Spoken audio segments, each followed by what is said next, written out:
Lapangan terbang antarabangsa Kuching, titik permulaan rombongan Al-Jendrami meneruskan rehlah menelusuri jejak ulama dan awliya ke bumi Kalimantan Barat.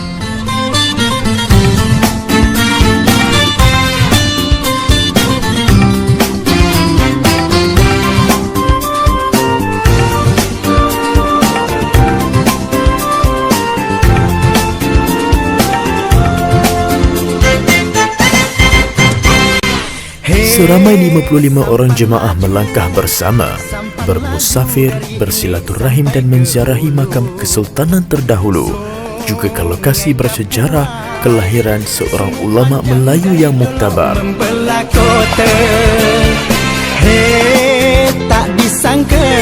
Perjalanan seterusnya ke imigresen perbatasan Tebedu Sarawak yang memakan masa 2 jam sebelum melangkah masuk ke perbatasan Indonesia. Nama kotanya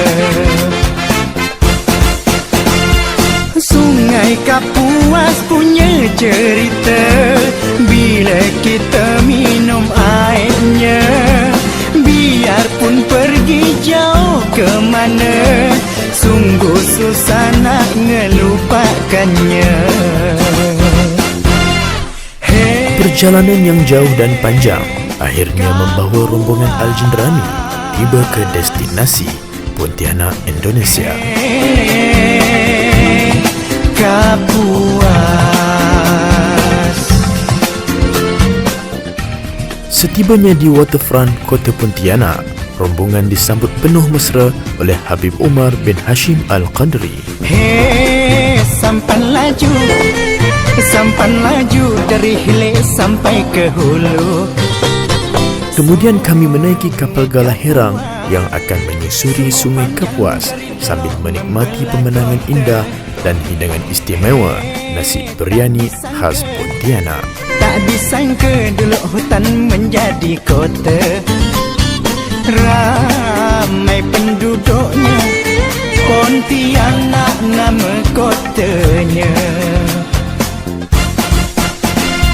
Sungai Kapuas punya cerita, bila kita minum airnya, biarpun pergi jauh ke mana, sungguh susah nak ngelupakannya.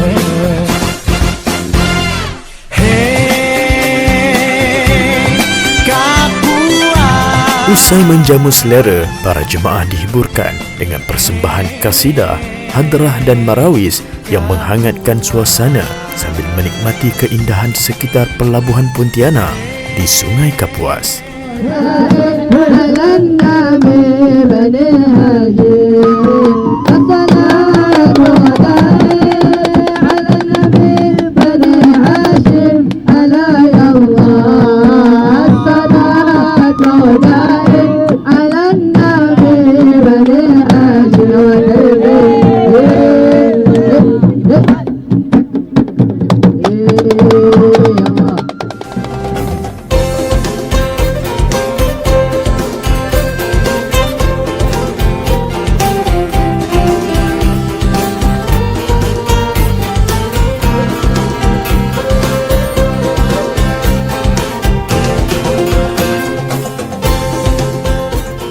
Bersyukur kepada Allah Ta'ala. Ini hari kedua saya datang Pontianak, tapi kali ini sungguh meriah. Terima kasih kepada Habib Umar kami semua. Allah memberkati kita semua. Amin. Dan kepada panjang umur kita semua. Amin. Allahumma shalli ala Muhammad. Bukan kacang sembarang kacang. Ini kacang dari Belgia. Bukan datang sembarang datang. Rombongan Al-Jendrami bikin kita semua bahagia. Jauh ada 5 batu dan di tapak tangan. Sungguh jauh beribu batu hilang di mata, di hati jangan. Pada hari kedua, perjalanan rehlah dan silaturahim diteruskan ke Pompes Tahfizul Quran wa Dakwah Darul Islah As-Salafiyah Pontianak yang dipimpin oleh Habib Umar bin Hashim Al-Qadri, alumni Pondok Pesantren Darul Islah As-Salafi, Jakarta Selatan. Beliau merupakan anak didik kepada Kiai Haji Amir Hamzah yang yang telah mengembangkan lebih 50 cabang pondok hasil usaha para muridnya di seluruh Indonesia. Bermula dari pintu masuk, kami disambut mesra dan berharap masuk ke pekarangan Masjid Ali Ba'alawi bagi bersama-sama dalam rangka silaturahim dan ziarah pondok pesantren Darul Islah bersama rombongan Al-Jenrami.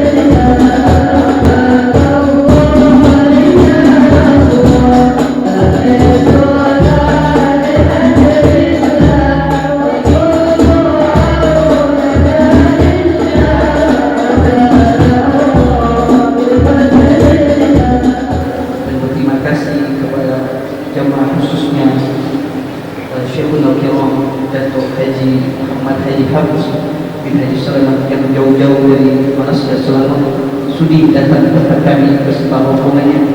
Semoga kedatangannya insya-Allah akan membawa keberkahan khususnya untuk kami yang sederhana ini insya-Allah.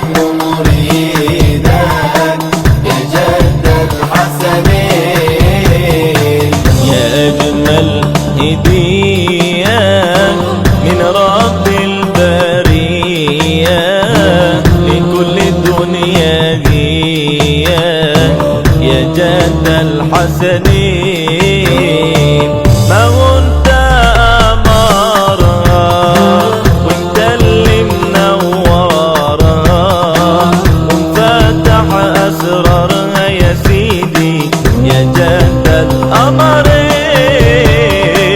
أحبك وبريدك وأتمنى مصيدك قدامك ومريدك يا جد الحسنين أنا نفسي أزورك وفي حالي أشورك يا جمالك ونورك يا جد الحسنين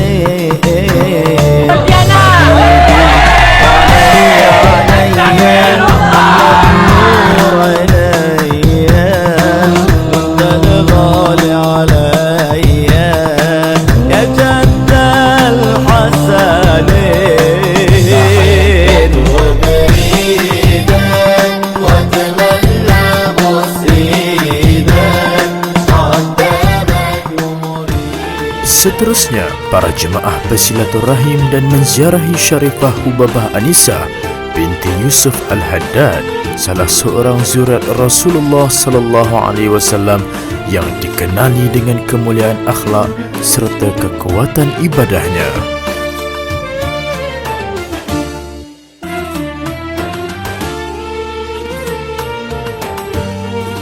Syarifah Hubabah Anisa merupakan sosok wanita soleha yang istiqamah beribadah mengabdikan seluruh kehidupannya kepada Allah Subhanahu wa taala. Apa umur ni Umi? 18. Kemudian banyak umur ni. Amin. Semoga sehat walafiat. Amin. Amin. Kami juga doakan. Sejak puluhan tahun, beliau tidak tidur pada waktu malam. Hari-harinya diisi dengan zikir dan selawat bermula dari 9 malam sehingga 1 pagi. Disambung pula dengan qiyamul lail sehingga waktu subuh. Amalan ini dilakukan secara istiqamah setiap malam. Di usia 108 tahun, Syarifah Hubabah Anisah sentiasa menerima kunjungan dari para ulama, tokoh masyarakat serta orang awam yang hadir bersilaturahim dan memohon doa berkah kepada beliau.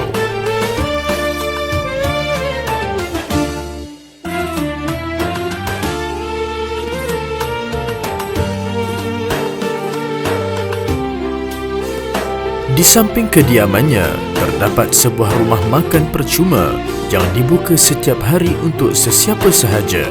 Ia menjadi bukti kemurahan hati Syarifah Hubabah Anisah serta ahli keluarganya dalam mengamalkan sedekah.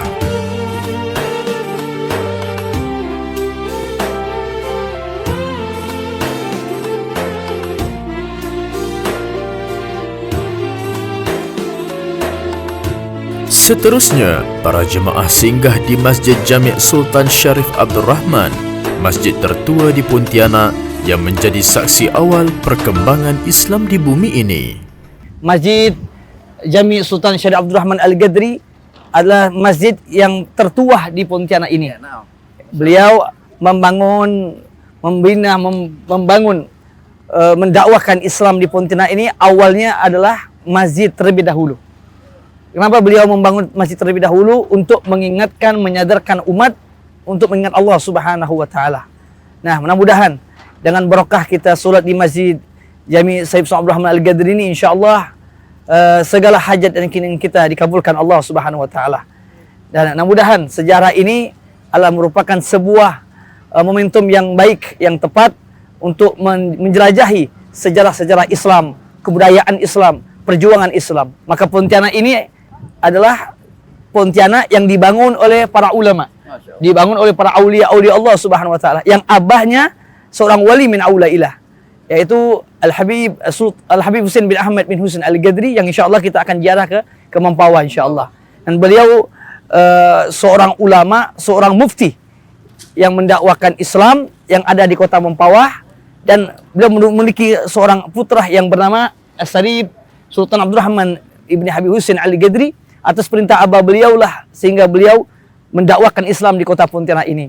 Yang mana orang tua abah beliau memintakan dakwakanlah Islam yang situ banyak pohon. Maka beliau mendakwakan Islam. Maka titik yang pertama kali yang dia buat Sultan Abdul Rahman Al-Ghadri yaitu Masjid Syarif Sultan Abdul Rahman Al-Ghadri. Kenapa digaris nama itu? Untuk mengenang jasa perjuangan beliau. Perjalanan diteruskan ke Istana Keraton Qadariyah, salah satu peninggalan bersejarah Kesultanan Pontianak yang dibina pada tahun 1771 Masihi oleh Sultan Syarif Abdul Rahman Al-Qadri.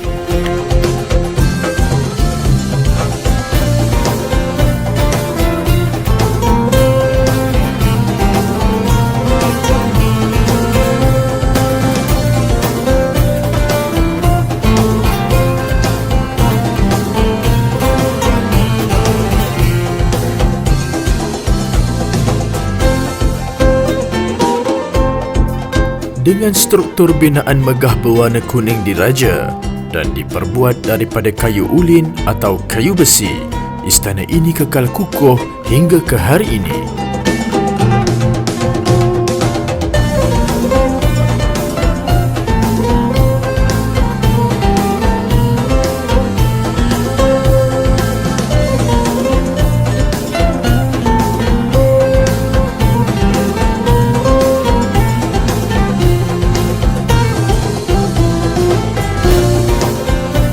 Terletak di Kampung Beting, Istana Keraton Qadariyah bukan sekadar pusat pemerintahan, malah menjadi pusat penyebaran Islam dan budaya Melayu. Kini, Istana Keraton Qadariyah berfungsi sebagai muzium yang menyimpan berbagai artifak bersejarah Kesultanan Pontianak.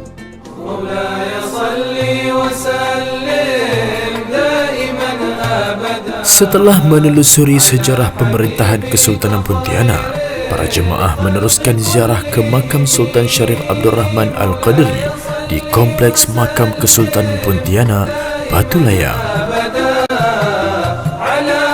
Di kompleks pemakaman ini turut dimakamkan ahli keluarga dan kerabat diraja.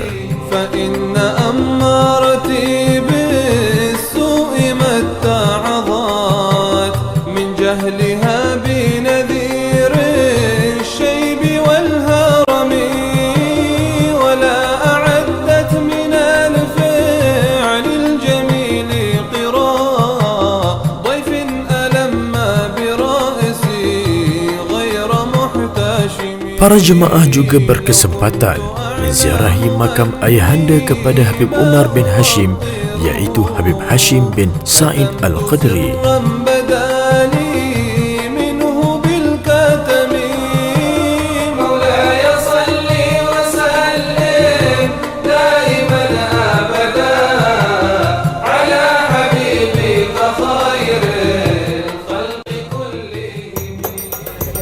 Menjelang malam, perjalanan diteruskan ke Mempawah dan rombongan berhenti seketika menikmati makan malam di restoran Pondok Terapung.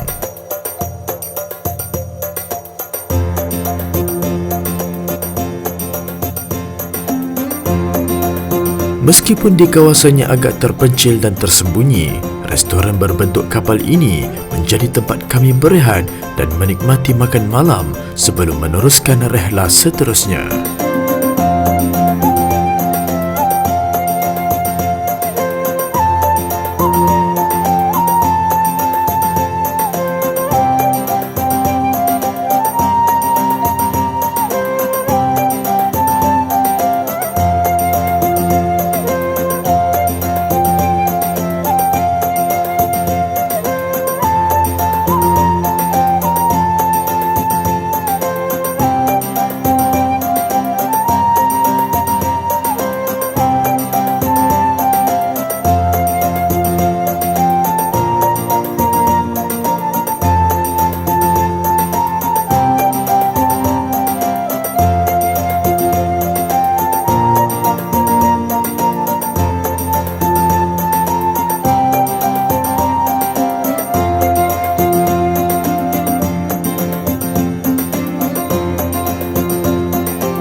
Walaupun malam telah melabuhkan tirainya, rehlah diteruskan dengan menziarahi makam Habib Keramat Habib Husin bin Ahmad Al-Qadri, pemerintah Kabupaten Mempawah, ayah kepada Sultan Abdul Rahman Al-Qadri.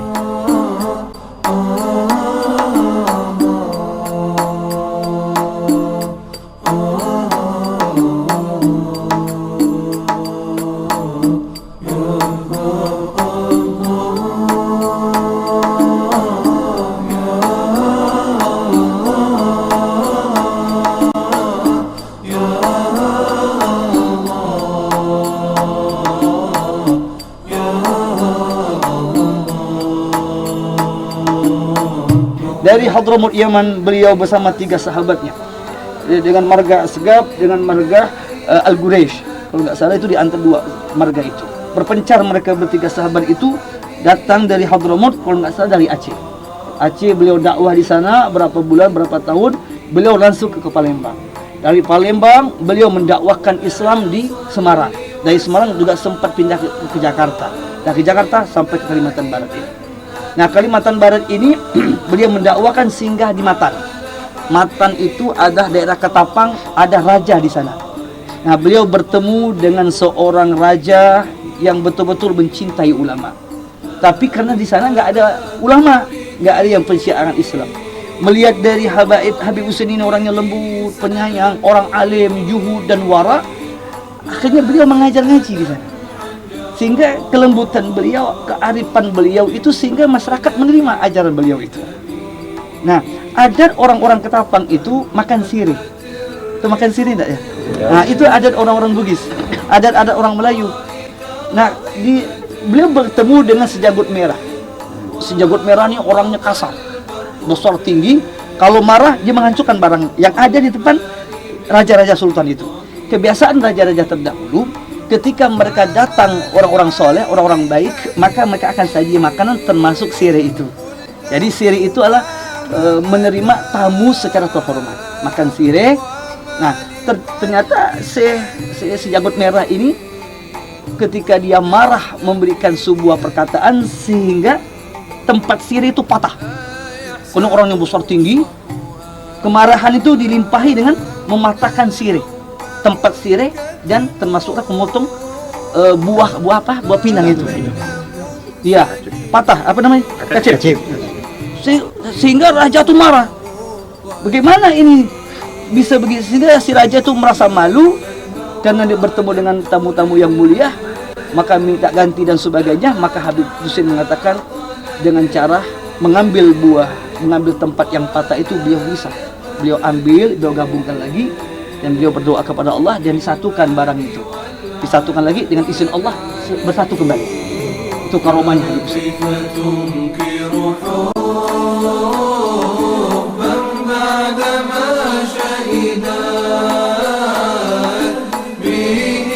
Perjalanan kemudiannya diteruskan ke Sambas selama kira-kira 2 jam dan akhirnya kami berehat di Masjid Agung Babul Jannah Sambas sehingga menjelang subuh.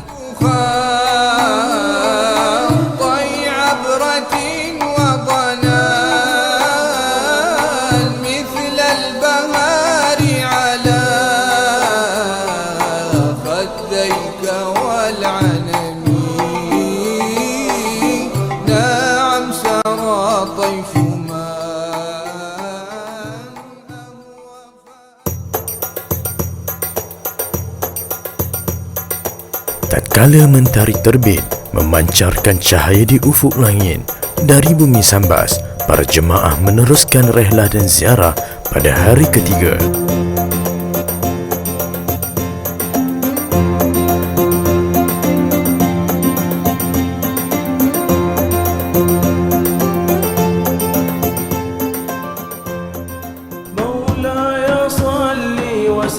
Destinasi pertama membawa kami menziarahi makam Sultan Muhammad Safiuddin II, Sultan Sambas ke-13 yang dimakamkan di Kompleks Pemakaman Sultan Sambas.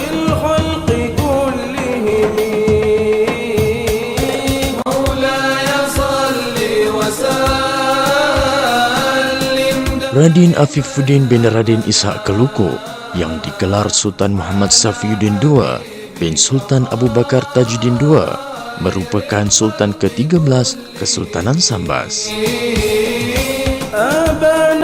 Baginda dilahirkan pada tahun 1841 dan wafat pada tahun 1924 Masehi dalam usia 83 tahun. Selama 56 tahun, Baginda memerintah kerajaan Kesultanan Sambas dari tahun 1866 Masehi sehingga 1922 Masehi. Meskipun Baginda lahir setelah Syekh Ahmad Khatib Syambas berangkat ke Mekah untuk menuntut ilmu, pengaruh keilmuan dan kerohanian ulama Sambas tetap mewarnai kehidupan Islam di Kesultanan Sambas pada era pemerintahan Baginda. Pada zaman pemerintahan Sultan Muhammad Safiuddin II, kehidupan keagamaan di Sambas berkembang pesat dengan penubuhan sekolah Melayu Al-Sultaniyah pada tahun 1868 Masehi yang dibiayai menggunakan dana Baginda sendiri. Seiring perkembangan zaman, sistem pendidikan ini kemudiannya diperluaskan dengan penubuhan Madrasah Al-Sultaniyah yang lebih terbuka kepada masyarakat umum. Dari aspek sosial dan keagamaan, Baginda turut membina sebuah masjid jami' di dalam kompleks Istana Kesultanan pada tahun 1872 Masehi. Ia bukan sekadar sebagai tempat ibadah, malah berfungsi sebagai pusat pendidikan Islam. Di samping itu juga, Sultan Muhammad Safiuddin II juga memberi perhatian terhadap pembangunan ekonomi masyarakat dengan membangunkan pelbagai kemudahan dan sistem pengangkutan demi kesejahteraan rakyat Sambas. Ziarah ini bukan sekadar mengenang seorang sultan, tetapi juga menyelami sejarah kegemilangan Sambas sebagai pusat pemerintahan, keilmuan dan peradaban Islam di Kalimantan Barat. Seterusnya, kami ke Masjid Agung Jami' Sultan Safiuddin Sambas, sebuah masjid bersejarah yang dibina pada tahun 1872 Masihi yang merupakan masjid tertua di Kalimantan Barat.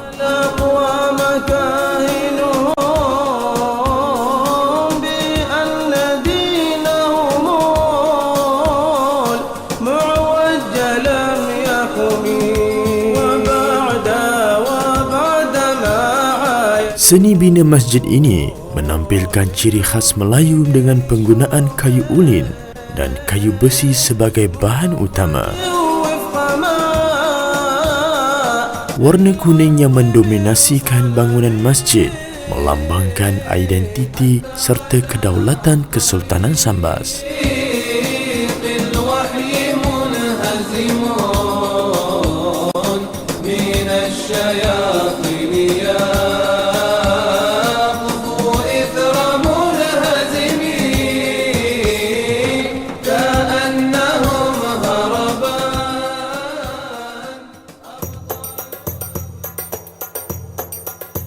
Di sebelah kiri alun-alun masjid terdapat Istana Al-Khawazi Khaybillah, iaitu Istana Kesultanan Sambas yang pernah menjadi pusat pemerintahan sehingga berakhirnya kekuasaan kesultanan.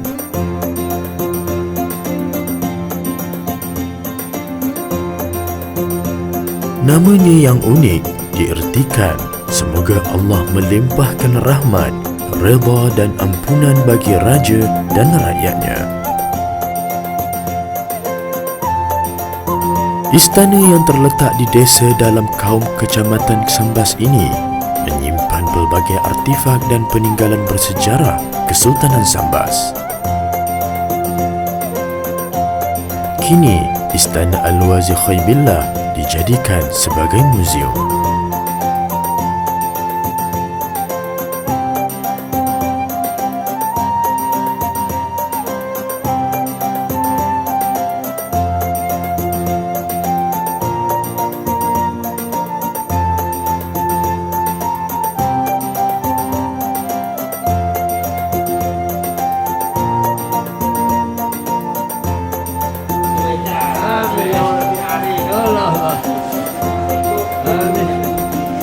Minta ampun kalau ada salah ngomong, tidak ada adab saya, minta ampun.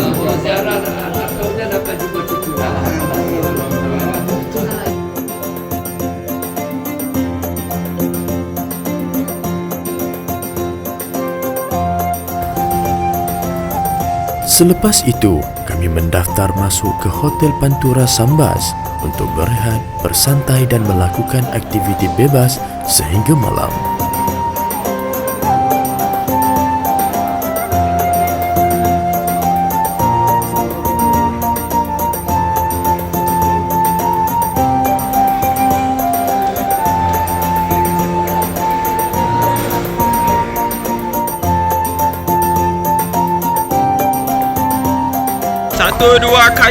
Satu dua kayu, tiga buat apa?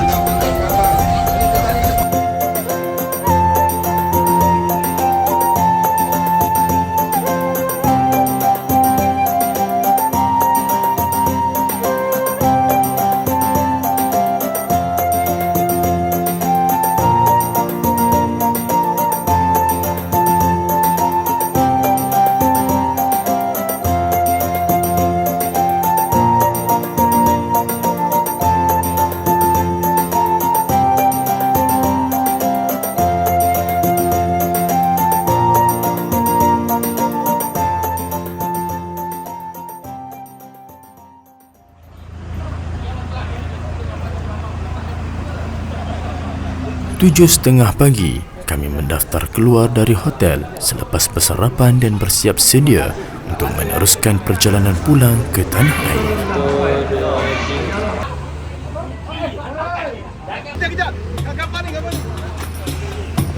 Jalan-jalan ke Kota Sambas.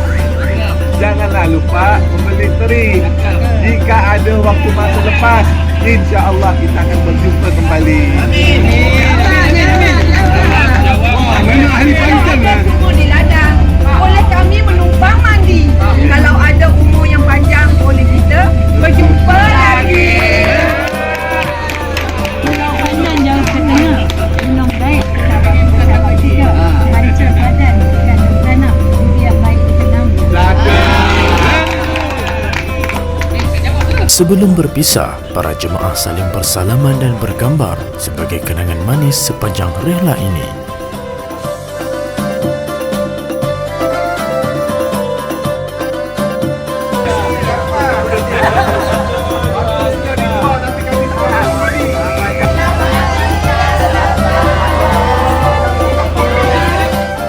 Dari Kota Sambas menuju ke Sempadan Arubiawa, perjalanan mengambil masa sekitar 2 hingga 3 jam bagi urusan pemeriksaan dan cok pasport sebelum masuk ke Kuching, Sarawak.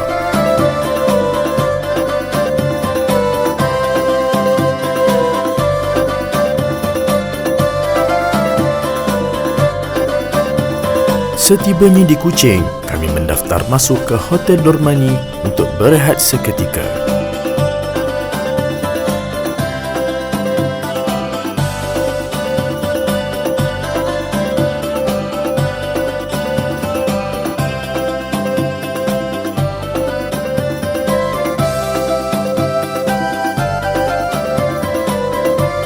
Pada sebelah petang, para jemaah mengambil kesempatan bersiar-siar dan membeli belah di sekitar Bandaraya Kuching.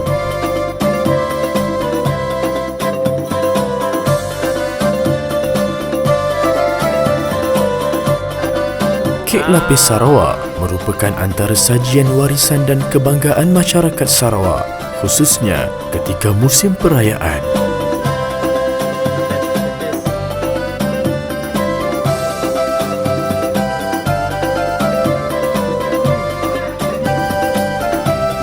Keistimewaannya, para pengunjung berpeluang menyaksikan sendiri proses penyediaan kek lapis yang disusun lapis demi lapis serta dibakar dengan penuh ketelitian sambil menikmati aroma harum yang menggoda selera.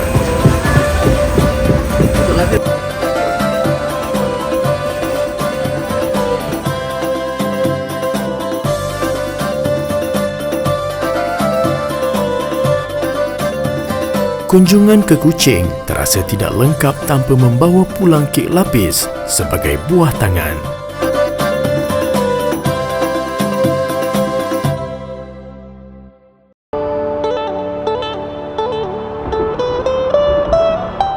Menjelang senja, kami menuju ke waterfront Kuching untuk menyaksikan keindahan matahari terbenam sambil menikmati suasana santai dan melakukan aktiviti bebas sehingga ke malam.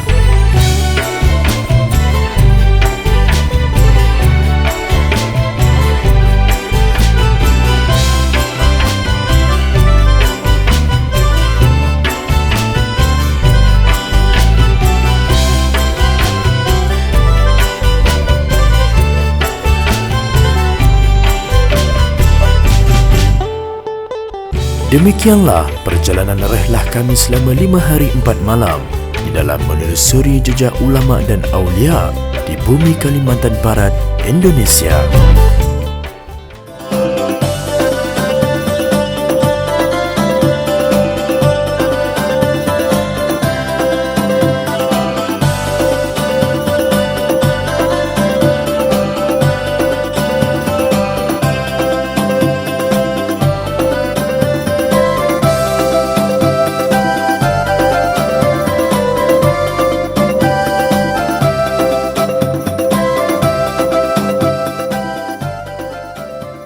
Bidokku kayo ke tengah laut. Apa tu duit? Mari. Hendak menuju kaulah Kuala Lah Deli. Hendak menuju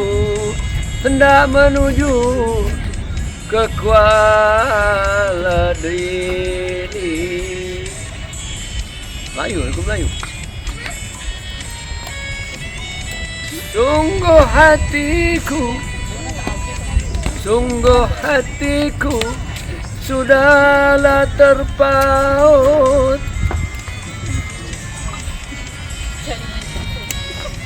Sungguh hatiku sudahlah terpaut.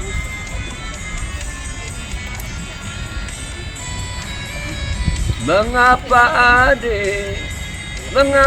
adik tiada peduli, hanya memakan gula apung sendiri saja. Mama suruh duit tadi.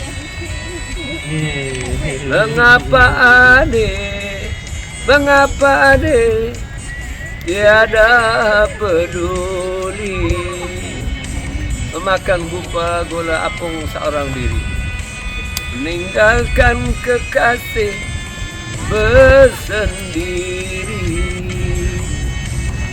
Terima